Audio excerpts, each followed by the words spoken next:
విహారణ చేయొచ్చు. పొద్దున ఈ 2 గంటలు అసలు మిస్ కావద్దు. ఒకవేళ మనం చెప్పిన ఇప్పుడు 3 గంటలు చెప్పినప్పుడు రాత్రికి 8 నుంచి ఇట్లా 9 నుంచి ఇట్లా టైము ఆ 10 నిమిషాల నుంచి 11 నిమిషాలు ఖచ్చితంగా కూర్చోవాలి. ఆ టైంలో ఎందుకు కూర్చోవాలా?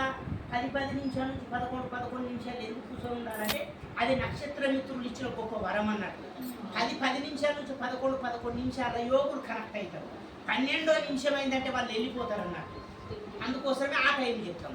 పొద్దున 3 గంటల నుంచి 6 గంటల లోపల బ్రహ్మముహూర్తం కనెక్ట్ అవుతుంది. అప్పుడు ప్రశాంతంగా ఉంటాం, నిర్మలంగా నిశ్చలంగా శూన్యంగా ఉంటాం. ఫోన్లు వస్తే డిస్టర్బ్ అవుతుంది, పిల్లలు ఏడుస్తారా, అన్నం తినబెట్టమంటారా, ఆ డిస్టర్బ్ లేని ప్లేసు 2 టైంలో అది బ్రహ్మముహూర్తం కనెక్ట్ అవుతుంది, యోగులు కనెక్ట్ అవుతుంది. ఆ టైంలో చేసి ఉన్నా మనం చెప్పే సమయం మీదకి వెళ్ళి టైం వెనుక ముందు జరుపుకోవచ్చు. ఎప్పుడు నేను 3 గంటలు చేయాలనుకో, అప్పుడు 9 కూర్చున్నా, 10 కూర్చున్నా, 11 కూర్చున్నా ఆ టైం మాత్రం మిస్ చేయాలి. పొద్దున్న 3 గంటల నుంచి 6 గంటల లోపల అప్పుడు కూర్చోవచ్చు. ఈ టైం చేసిన వ్యక్తికి తిరుగుండదు ఇక.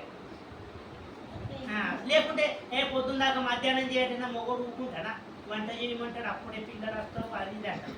ఈ కాకెమ్మ కథలు అన్నీ చెప్తాం. ఆ టైం కూడా అవసరం లేదు.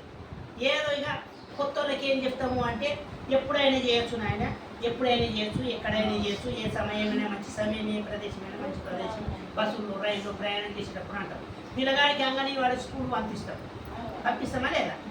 ఏమంటాము పిల్లగాడికి పంపించేటప్పుడు? ఈ బిస్కెట్లు పెడతారు రా, ఏడకు, ఆ పొడి పెడతాడు, ఆ పొడి పెడతాడు.